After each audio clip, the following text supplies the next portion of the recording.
we have been learning about how the Founding Fathers are going to deal with some of the challenges facing the new nation. Last time we were together, you learned about Alexander Hamilton and how he came up with some ideas on how to solve the problem of the national debt.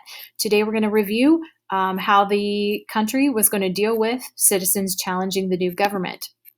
In our last lesson, you had to learn about the Whiskey Rebellion, and you learned about what Washington did with those farmers who refused to pay taxes. So obviously, some Americans dislike paying federal taxes. We all have to do it because we know it helps our country. But in this instant, the Whiskey Rebellion, they were rebelling because the farmers were having to pay a tax on the whiskey, and this was hurting the small-time farmers more than it was hurting the big-time whiskey distilleries. And so this was no small-time rebellion, though. 7,000 farmers and citizens came out to rebel against this tax. And so George Washington had to decide what was he going to do about this issue. So he decided that he was going to send troops up there to stop this rebellion from happening. He led it himself, so he did not just sit back and wait for someone else to do it. He got involved. And what this proved was that the country was not just going to sit back and let people just do whatever they wanted to do. The government would keep order, and our new national government would use force. They would use an army when necessary. That's still similar to how we do it today when we have our National Guard that comes out and helps to reinforce the peace when we have rioting. All right, this also helped to just reiterate that rule of law that basically says who has to obey the law. And if you said everyone, you are correct. All right, now, today you're going to be learning a little bit about how they had to deal with other problems. So two big issues were what are we going to do about Native Americans, and what are we going to do about the other countries who are still hassling us and not recognizing us as our own country. So these are what we're going to focus on today. So here's the big problem. Spain is going to own all of the West, and they're going to be down here in the South too, owning Florida.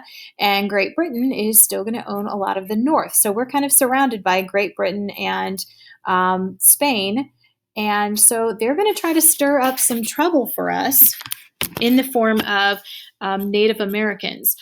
And so they're basically wanting to get the Native Americans upset so that they will side with them and help to fight against the 13 colonies to try and continue to defeat our country.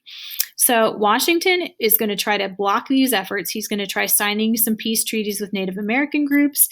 The problem is that the American settlers ignore some of these treaties, and they move on to the land that's promised to the Native Americans. And so fighting is going to continue to break out between the natives and the American settlers. So today, what you're going to do is you are going to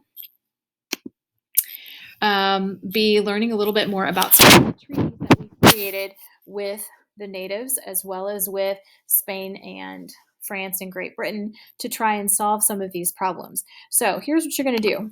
In a minute, but not yet, you're going to go over to your class link and get logged into your online textbook. When you get logged in, you're going to go to chapter 9, and we are in lesson 2, early challenges. And from here, you're also going to pull up this Google slide, which is called Troubles in the New Nation. So you're really going to be paying attention to 3 main treaties that get formed between the natives or between the United States and some of the other countries. So you're going to learn about the Treaty of Greenville, Jay's Treaty, and Pinckney's Treaty. You're going to find out why was this treaty made and what did the treaty do. Now, to find out, you're going to go back into your online textbook. And I'm actually going to give you permission to skip a little bit of this because you've already learned about the Whiskey Rebellion. So we're going to go to page 2.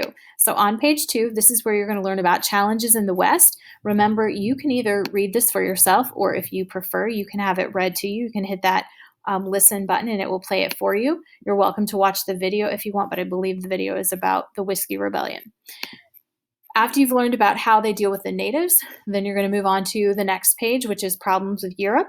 and you're going to read about the problems they were having and the two treaties that they're going to sign to try and negotiate peace with the other countries.